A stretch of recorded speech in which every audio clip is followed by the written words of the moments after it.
Hi everyone, मैं संतोष कुमार फिर से एक नए वीडियो के साथ आए हैं। वीडियो को लाइक कीजिए, सब्सक्राइब कीजिए, साथ साथ बेल आइकन को ज़रूर प्रेस कीजिए। तो आज आप जानने वाले हैं हाउस कीपिंग बिजनेस कैसे शुरू किया जाए, कैसे सेटअप किया जाए, कितना इन्वेस्टमेंट है, साथ ही इस बिजनेस में आप कैसे कम पूंजी में अच्छा अर्निंग कर सकते हैं। ये दिवाली का अवसर चल रहा है, तो दिवाली के अवसर में हर घरों में, हर कंपनियों में हाउस कीपिंग की नेसेसिटी बहुत हो जाती है, बढ़ जाती है। तो इस अवसर पर आप अगर कोई बिजनेस करने का सोच रहे हैं या बिजनेस माइंड रखते हैं या प्लान बना रहे हैं, तो उसमें ये एक बहुत बड़ा अवसर हो सकता है। अब आइए समझते हैं कि इसमें क्या क्या इक्विपमेंट्स, कितना स्पेस चाहिए, कितना मैन पावर चाहिए और कितना कैसे सेटअप होगा। तो आइए समझते हैं। इसमें वैक्यूम क्लीनर ये 25,000 से 50,000 के बीच में आ जाता है। आप जैसा समझते हैं, जैसा आपका बजट अलाउ करता है वैसा ही लेना है। अब दूसरे स्क्रबिंग मशीन ये 30,000 से 35,000 में आता है। साथ ही cleaning equipments like soap oil, mops, skate pad, buckets, wiper, carpet shampoo, इतना इक्विपमेंट्स होना चाहिए। ब्रूम्स भी होना चाहिए। साथ ही वैन एक होना चाहिए जो ये कर्मचारियों को ट्रांसपोर्टेशन का काम कर सके। अब ये वैन आप चाहें तो किराए पर भी ले सकते हैं, कोई नेसेसिटी नहीं है कि स्टार्टिंग में आपको वैन होना ही चाहिए। किराए पर भी ले लेंगे, अब कर्मचारी को वहाँ तक छोड़ देगा, आप काम करेंगे फिर आएंगे। अब इसको जानिए कि सेटअप कैसे करेंगे। सेटअप करने के लिए सबसे पहले आप ये जितने भी इस तरह के काम करने वाले लोग होते हैं उन लोगों को जोड़ना होगा। उन लोगों को जोड़ेंगे कैसे? आप व्हाट्सएप से जोड़ सकते हैं, सोशल मीडिया के माध्यम से जोड़ सकते हैं, या खुद से जाके बात करके आप कांटेक्ट में ले सकते हैं। कांटेक्ट में लेने के मतलब कि आप जब काम होता है तभी इनको बुलाना है, काम नहीं है तो ये अपने घर पे रहेंगे। अब आपको ऑफिस सेटअप करना होगा। आप चाहें तो घर में भी कर सकते हैं, लेकिन कोई भी काम घर में करने से प्रॉब्लम होता है। आप इसको ऑफिस एक बनाएं अच्छे से जो मार्केट में हो। अब वहाँ पे 200 स्क्वायर फीट का स्पेस होना चाहिए। 2, 4, 5 चेयर, कुर्सी ऐसा होना चाहिए बढ़िया से बैठने के लिए। साथ ही आपको ऑफिस के लायक होना चाहिए।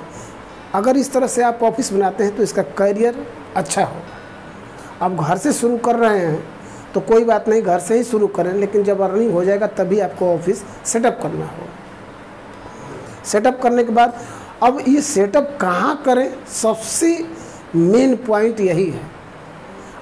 ये बिजनेस जो है गांव में नहीं चलेगा, अच्छे अच्छे महानगरों में ही चलेगा, क्योंकि वहाँ की नेसेसिटी के हिसाब से आप काम करने जा रहे हैं, न कि ये छोटे मोटे शहर में काम करें। नोएडा, दिल्ली, मुंबई, चेन्नई, मैंगलोर, इस तरह से अच्छे अच्छे सिटी में ये सेटअप बिजनेस होने वाला है।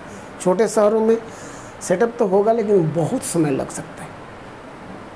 तो अब इस बिजनेस से अर्निंग का समय आता है। अर्निंग कैसे करेंगे? अब जब ये कंपनी आप बना लिए तो आप क्या करेंगे कि आप हैंडबिल और पेपर के माध्यम से अपना ऐड देंगे, सोशल मीडिया के माध्यम से ऐड देंगे कि हाउस कीपिंग का काम होता है हमारे यहाँ। अपना कॉन्टैक्ट नंबर देंगे, अगर वेबसाइट है तो वेबसाइट भी दें। तो इस तरह से आपको ऑर्डर आना शुरू हो जाएगा। ऑर्डर पे आपको पहले बात कर लेना है, जाके काम देखना है, कितना काम करना है, उसका लेबर कॉस्ट जोड़ना है, अपना प्रॉफिट जोड़ना है, ट्रांसपोर्टेशन का जोड़ना है, शैम्पू, जितने भी कॉस्ट आते हैं सबको कैलकुलेट करके बताना है कि भैया इतने में हो जाएगा। अब वो सेटअप करके फिर आप काम शुरू करेंगे।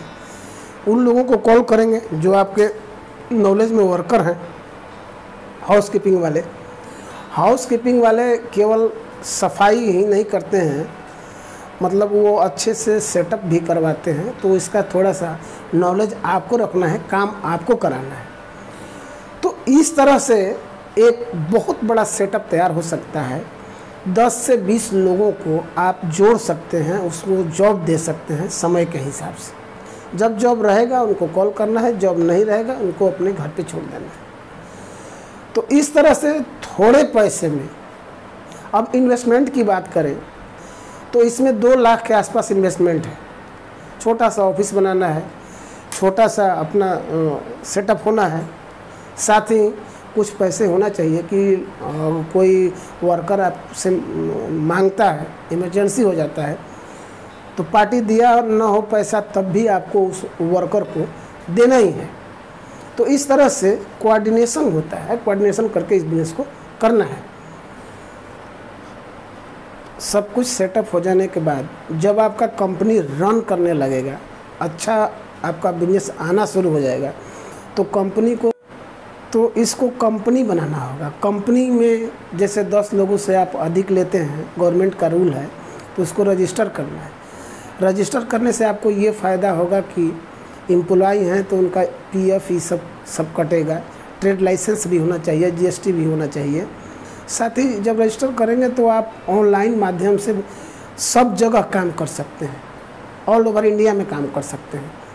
और आपके साथ जो एम्प्लॉय हैं उनका PF SI भी कटना शुरू हो जाएगा। तो कोई सा भी फॉर्म हो, कुछ समय के बाद जब देख रहे हैं कि फॉर्म हमारा अच्छा ग्रो कर रहा है, तो हो सकता है कि नगर निगम या किसी तरह का आपको सरकारी या गवर्नमेंट का किसी का अड़चन आ सकता है।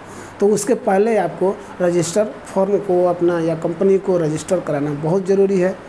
ट्रेड लाइसेंस लेना ज़रूरी हो जाता है। तो दोस्तों आज तक के लिए इतना ही। नमस्कार दोस्तों।